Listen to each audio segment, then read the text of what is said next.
Good morning, good afternoon, good evening, depending on where you are dialing in from. I am Kevin Pillowy from Yahoo Entertainment. I am very excited to be here with you all moderating the official press conference for Hotel Transylvania, Transformania. That is a lot of syllables in 3 words. Available only on Amazon Prime Video, January 14th. The 5 awesome entertainers we have with us today need no introductions, but I will introduce them anyway if they would like to wave or raise their trophies in the air. First up, she plays Mavis, headstrong daughter to Count Drac, in one of the youngest looking 100-something-year-olds you will ever meet, the multi-talented Selena Gomez. Hi. He is the hilarious, lovable goof Jonathan, husband to Mavis and thorn in his dad-in-law Drac's side, the hilarious, lovable goof Andy Samberg. Thank you for saying goof twice. Appreciate that. He has the greatest accent in the history of American television and also plays the ravishingly beautiful bride of Frankenstein Eunice, Fran Drescher. Whoa. Hey. How are you? And he, like Mr. Samberg, is another former SNL great whose Griffin the Invisible Man becomes frighteningly visible this time, David Spade. Yay. And last but not least, he plays himself, a good-humored, kind-hearted, 2,500-year-old Egyptian mummy party animal, Keegan-Michael Kay. Yay. At least a couple of those things are true, Keegan. Yeah, couple. Yeah.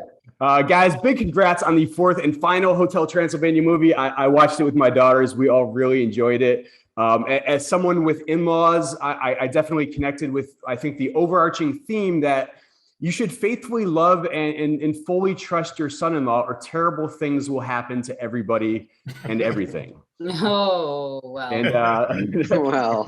my daughters loved anytime Drac or really anyone else was met with extreme physical pain. So they laughed a lot. Oh, good. That's good. Guys, normally I'd start with a few of my own questions, but we got so many submissions from my fellow press folks here on the line today. I'm just going to dive right into there so we can get through as many as possible. First question, preceded by a compliment, I should say. I love that this film really flips the script on a lot of fan favorite characters. How much were you all aware of what the new character designs would look like when you guys were going to voice these roles, and what were your reactions when you saw your new designs? I think this one would go to Andy, David, and Keegan, who all get some very handsome new looks this time around. Andy, you want to start? Yes, although it froze for me just right before you said that. So, Oh, sorry. how aware was I that the character designs were going to change? Yes. And how did you respond when you saw your new design? I love the new design. Johnny becomes monstrificationized. I believe that's the correct word. And Perfect. he goes, basically like full Burning Man backpacker meets Godzilla, which I think is something I dreamed about looking like as a child anyhow. So it was kind of a dream come true for me. How about you, David? I play Griffin, the Invisible Man, who is sort of a bit of a scene stealer.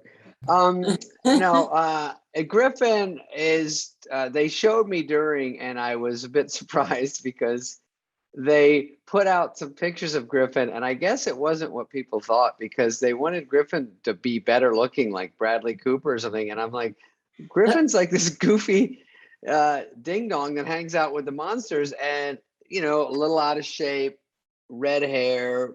They were looking for more of a Prince Harry or something, but I think it's funnier that Griffin looks funnier because it's for kids and families, and I think cartoons should be funny looking, and so I'm 100% into my Griffin. Keegan, how about you? Were you surprised when you saw what was inside that mummy wrap? I was surprised. I did not. I expected him to be bigger. I expected Marie to be bigger. Like, I thought it was like, to me, it was like one revolution of wraps. So I thought he'd be like this big kind of fat, corpulent guy. And then when all the wraps come off and you see that he's just, first of all, I was super short, but he's really working the jowls. That was my favorite thing. I've just got jowls for days. But I like that. And it's really great because it helps inform you as to what you want to do vocally then. Because it had a completely different voice, for him. But he was great. This one is for Selena and Fran. You've brought these characters to life for nearly 10 years, and they're wonderful outsiders. So what advice do you have for those who in real life are struggling to fit in, to be like everyone else? Selena, do you want to start? Oh man, that's a loaded question because I could because I could give you like, the like believe in yourself kind of answer. But I mean, I think it's a challenge, right? Every day you wake up and it's sometimes you can't sit there and make a choice. Sometimes you do feel those feelings. And I think it's important to take moments and breaks from social media personally. And I think it's just nice to be present and be with yourself for a bit. But it doesn't mean that you need to have a lot of friends and a lot of people around you to be cool. Cause like I have 4 friends and I think we're the coolest, Us We're 4? definitely not, but It's feels- it's us 4, yeah. Obviously. Drac's pack. We're back. We're back. Yeah. Yeah. Fran, how about you? Same question for you.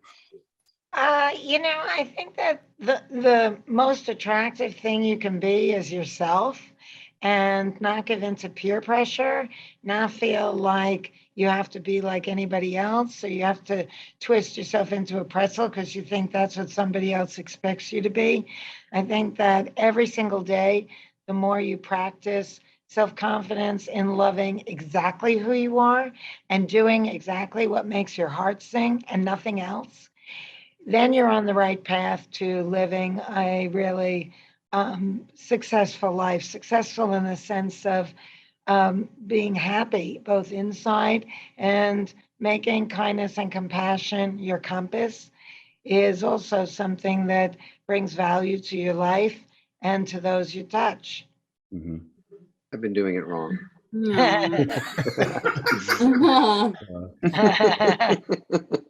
Next question is for Andy. I like this question because it's nice and crafty.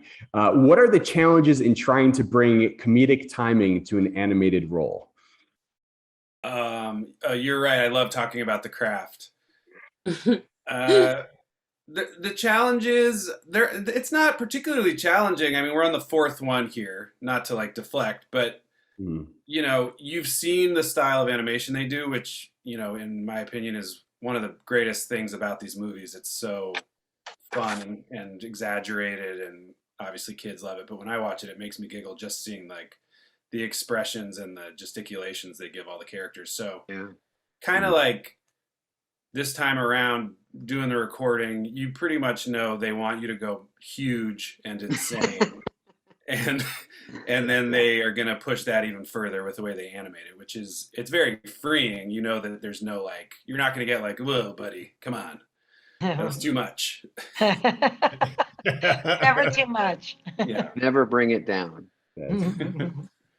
For Selena, we have all loved watching Mavis grow and mature over the last 3 films. What can fans expect from her this time around? It's been such a pleasure playing this character and also growing up because it was so long ago that I was in a different phase of my life, and so it's actually wonderful to be able to kind of grow with this grow with this character. And it's been, she's definitely like, I think just tough, and she's not always demanded to be, like as big. She's just always she's always worrying, I think, and that matches my personality really well. I just want things to run smoothly. I actually understand what it's like to have differences between family members and things like that. And so it's nice that we're touching on such a real thing, but in such a crazy way. It's fun. David, we're going to get a little deep here. I'm going to warn you. This is the first time that your character Griffin has actually been seen. What do you think that symbolizes in a movie like this that's all about transformation? Selena, what's the answer on this one? Ah. No, First of all, would like to say I love that I got to do these 4 movies with all these people. It was such a fun time, and and I get so many nice comments from so many different older, younger people about watching them together, and it's been a blast. I just wanted to get that out there because it was a really cool thing to be a part of. And having Griffin be not seen was kind of interesting the whole time. So I'm just floating glasses, and it was nice to be a full-on character that was relating to other people. And I think that's going to be really fun for kids. It was a great hooky 4th idea because then it's a switcheroo and then everyone gets different. It's just like a fun visual thing. And like they were saying earlier, Andy was saying, when you see these jokes and you've got, you see them written on the page, and then when they add the animation to them, the jokes are like 3 times better because there's a joke behind you, there's a joke over here, and it just flushes it out so much that the movie turns into just more and more fun. And it's just so clever when you see what they can do. It's really not us, as we're adding one layer, and then what they do to it makes it even better. So they just really know what they're doing, and that's why these are so fun and proud to be a part of. For Fran, you certainly found the secret to good live action comedy through The Nanny. What do you think is the secret to good comedy in animation? I think physical comedy is very important. I mean, we did quite a bit of it on The Nanny, and I think that in animation, it's absolutely imperative.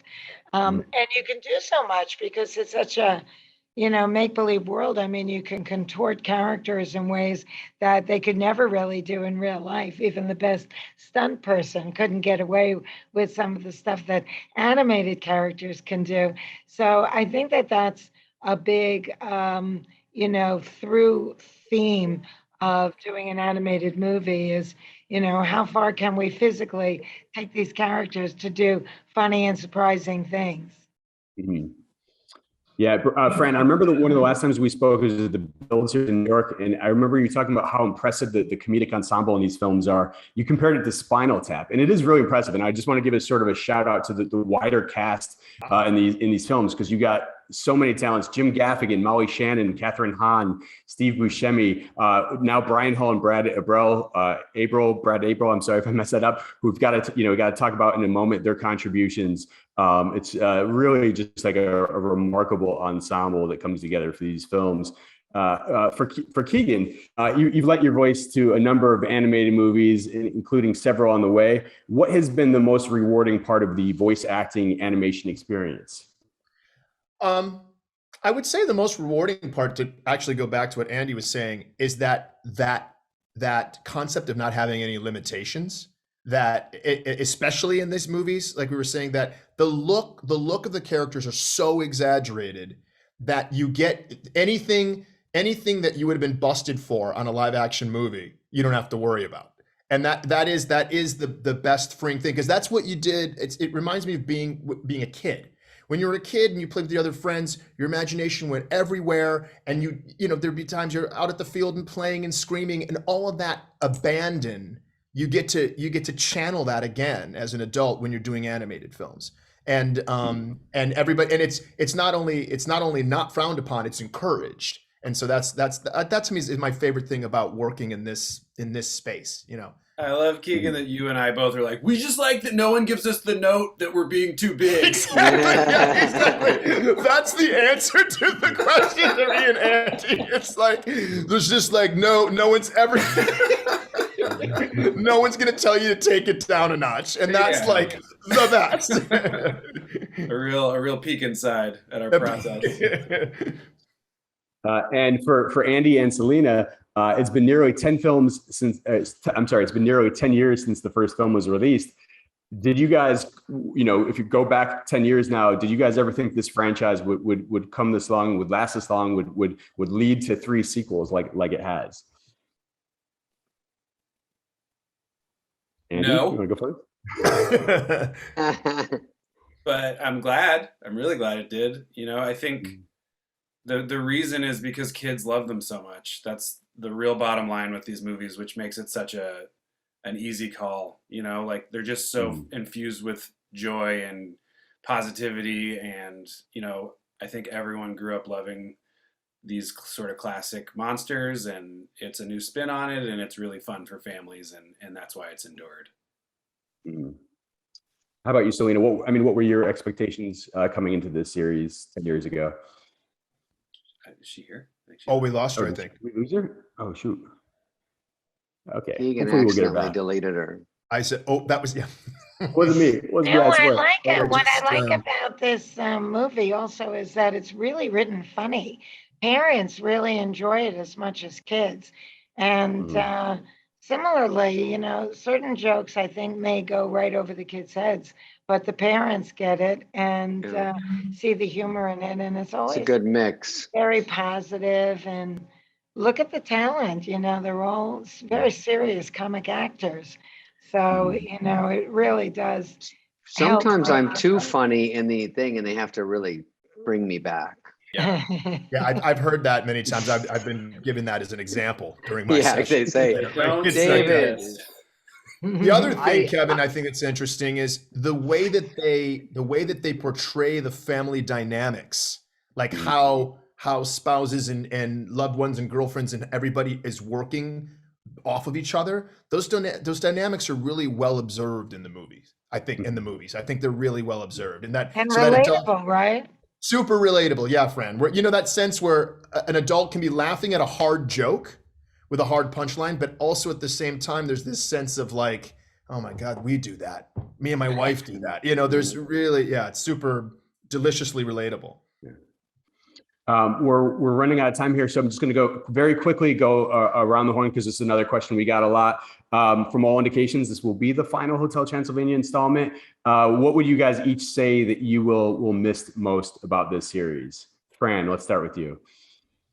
I'll miss Eunice. I love her. I love the way they drew her, and I love her look, and I love that she is a bit of a matriarch to the monsters.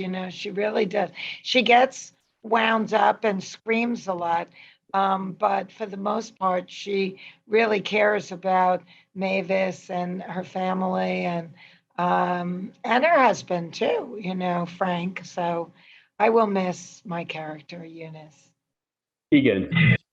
I think I'm gonna miss the final products that we always see. They're done. The movies are really, really done on such a high level, and it's the rhythm of the movies and the spirit behind them that really, really kind of moves me.